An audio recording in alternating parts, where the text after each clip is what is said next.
ഇത്തവണ 300 അടിച്ച് റെക്കോർഡിടുമെന്നും മിക്ക കളികളിലും 200ന് മുകളിൽ തങ്ങളുടെ ടീം അടിക്കുമെന്നും പ്രതീക്ഷിച്ച SRH ആരാധകർക്കിപ്പോൾ ഒരു ഞെട്ടലാണ്. എന്താണ് ഈ സംഭവിച്ചുകൊണ്ടിരിക്കുന്നത്? ടീം 150 പോലും എടുക്കാൻ ബുദ്ധിമുട്ടുന്നു. സംഗതി വളരെ സിമ്പിളാണ്. ടോപ്പ് 4-ലുള്ളവർ അവർ പ്രതീക്ഷ പോലെ കളിക്കുന്നില്ല. ട്രാവിസ് ഇട്ട് നോക്കുക, ആദ്യ 2 കളികളിൽ മോശമല്ലാതെ കളിച്ചു, 67 റൺസും 47 റൺസും. പിന്നത്തെ 2 കളികൾ 22 റൺസ് 4 റൺസ്. അഭിഷേക് ശർമ്മയോ വളരെ നിരാശപ്പെടുത്തുന്നു. ആദ്യ കളി 24 റൺസ് 11 പന്തിൽ നിന്ന്, രണ്ടാമത്തെ കളി 6 ബോൾ 6 റൺസ്, പിന്നത്തെ കളി ഒരു റൺസാണ് ഒരു ബോളിൽ നിന്ന്, പിന്നെ 6 പന്തിൽ നിന്ന് 2 റൺസ്. ഇഷാൻ കിഷൻ്റെ സെഞ്ചുറിയൊക്കെ കണ്ടപ്പോൾ നമ്മൾ വിചാരിച്ചു ഇത്തവണ SRH പൊളിച്ചടിക്കുക തന്നെയായിരുന്നു. പക്ഷേ ആ സെഞ്ചുറിക്ക് ശേഷം നോക്കുക, ഡക്ക് 2-2. നിതീഷ് കുമാർ റെഡ്ഡിയോ അദ്ദേഹത്തിൻ്റെ പൊട്ടൻഷ്യലിനുള്ള പ്രകടനം ഇതുവരെ നടത്തിയെന്ന് പറയാൻ പറ്റില്ല. ആദ്യ കളി 15 മുതൽ 30 റൺസ്, അതെല്ലാ SRH താരങ്ങളും മികച്ച പ്രകടനം നടത്തിയ കളിയാണ്. പിന്നത്തെ കളി 32 റൺസ്, പിന്നെ ഡക്ക് 19.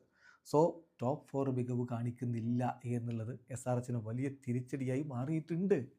അതുപോലെ ബൗളിങ്ങോ, പാറ്റ് കമിൻസിൻ്റെ മൈറ്റിത്തരമൊക്കെ എങ്ങ് പോയി. അദ്ദേഹത്തിന് ഇപ്പോൾ ഇന്നലെയും കിട്ടി 40-ന് മുകളിൽ.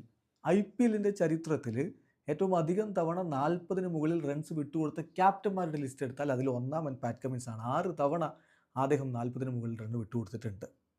പിന്നെ രണ്ടാമതുള്ളത് സാം കർണാണ്. അദ്ദേഹം ഇപ്പോൾ ക്യാപ്റ്റനല്ല. അദ്ദേഹം 4 തവണ വിട്ടുകൊടുത്തിട്ടുണ്ട്. ഹാർദിക് പാണ്ഡ്യ 4 തവണ 40-ന് മുകളിൽ വിട്ടുകൊടുത്തിട്ടുണ്ട്. ഷെയ്ൻ ബോൺ 4 തവണ 40-ന് മുകളിൽ വിട്ടുകൊടുത്തിട്ടുണ്ട്. അവിടെയും ഒന്നാമനായി നിൽക്കുന്നത് ഈ നെഗറ്റീവ് റെക്കോർഡിൽ പാറ്റ് കമിൻസ് ആണ്. ഇനി SRHൻ്റെ ബൗളർമാർക്കോ കിട്ടലോട് കിട്ടലാണ്. ഈ IPL ഏറ്റവും ഉയർന്ന ഇക്കണോമി റേറ്റുള്ളത് അവർക്കാണ്, 11.1.